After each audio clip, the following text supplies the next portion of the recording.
Hello everyone, my name is Marfe Duca and Gender Bias in Philippine Setting, Decoding Manifestation of Gender Division in Modules, the assigned study to me. Let's proceed in introduction. And in my introduction, this research investigated the manifestation of gender bias in English curriculum modules in Philippines. It focused on four dimensions of manifestation of gender bias by the Philippine Commission on Women, gender stereotyping, subordination, marginalization, and multiple burdens. The findings of this study will be initial step forward revising Philippine textbook to ensure that gender-responsive basic education is being implemented and promoting gender equality in the Philippine education setting. This study aimed to examine the manifestation of gender bias in English curriculum modules in the Philippines, and it examined the male and female illustration along with text and pictures and occupational rules and were characterized into four gender biases such as stereotyping, subordination, multiple burden, and marginalization. And in my third slide, which is definition of terms, gender stereotypes, preconceived beliefs or expectations about the characteristic behaviors and rules of men and women based on societal norms rather than individual abilities. Marginalization, the process of excluding or limiting a particular gender, often women, from full participation in economic, social, or political activities. And in subordination, the act of place one gender, typically women, in a lower or less powerful position in society, reinforcing gender hierarchies. And the fourth one, gender bias, is the tendency to prepare one gender over the other. Multiple burden refers to the situation where an individual, typically a woman, is simultaneously responsible for multiple roles, including reproductive work, childcare, productive work, paid employment, and community work, unpaid social responsibilities. The last one, occupational rules, refers to the set of responsibilities, tasks, and expectation associated with a person's job or work position. Okay, and in the objectives of the study aimed to determine the following objectives: critique the division of labor, perspective, and text and pictures of female and male characters in the Philippine English curriculum modules, and examine the manifestation of gender bias in the Philippine English curriculum module text and pictures of occupational rules. The objectives will be examined against the following of manifestation, which is the gender stereotyping, subordination, marginalization, multiple burden. Methodology. This study used both qualitative and quantitative approaches to a content analysis methodology. Content analysis in this study used a paper and pencil hand coding procedure. This was elaborated by Burgels and Cromer in their manual analyzing gender representation in school textbook. Next po ay they examine the materials which include dialogues, exercises, reading text, captions, novel excerpt, and poems. In this content analysis method via paper and pencil is advantageous in tracking down errors during the proceeding of coding compared to automated programs.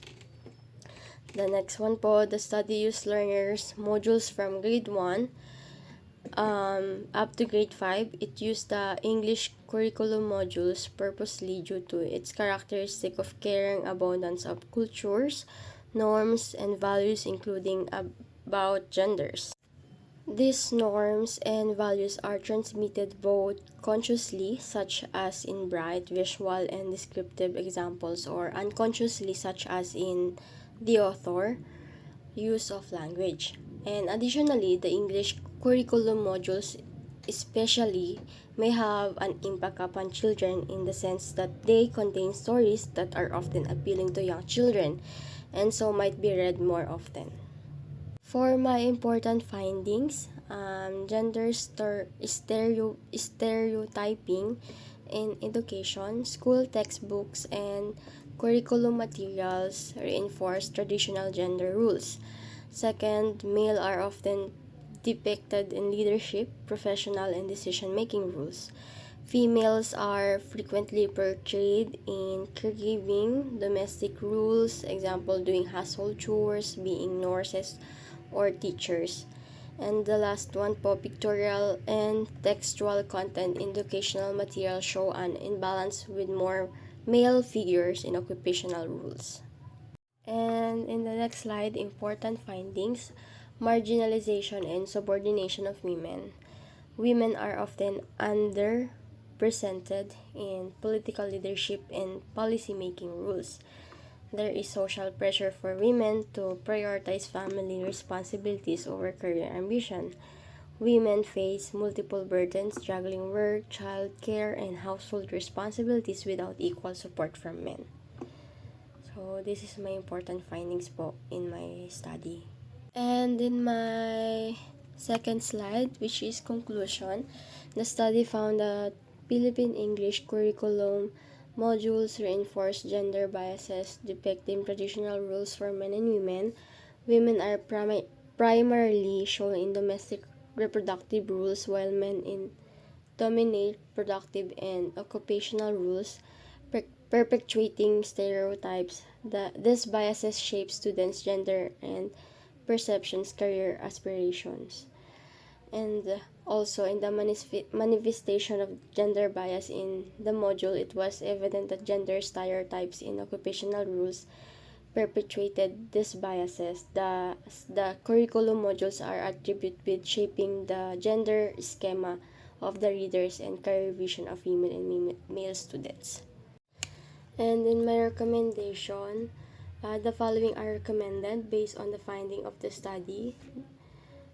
Um, the first one, the Department of Education, as the major organization in the Philippine basic education, must strictly implement and monitor DepEd Order number 32, as also known as Gender Responsive Basic Education Policy.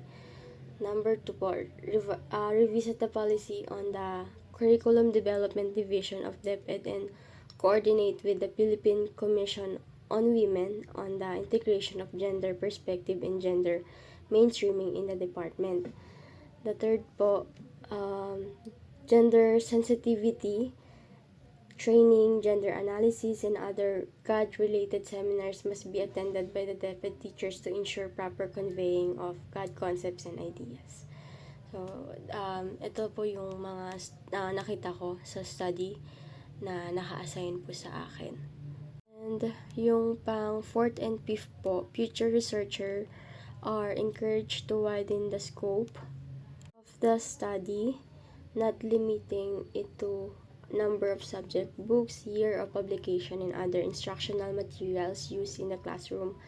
Further, higher statistical tools and other methods of research must be employed to validate the findings of the study further. Also, a comparative study may be done in a public and private schools in the Philippines using different textbook. Yung pinaka-last po, development of gender responsive pedagogical approaches must be initiated to ensure the ending of manifestation of gender bias in the Philippine educational setting. And sa suggested research title ko po, yung napili ko or naisip ko yung impact of gender inclusive curriculums on students' perception of gender roles in the Philippines. Medyo po siya, connected po siya dito sa research study po na na-assign sa akin. And nakafocus naman po siya sa mga students. And that's it po in my report. Thank you po.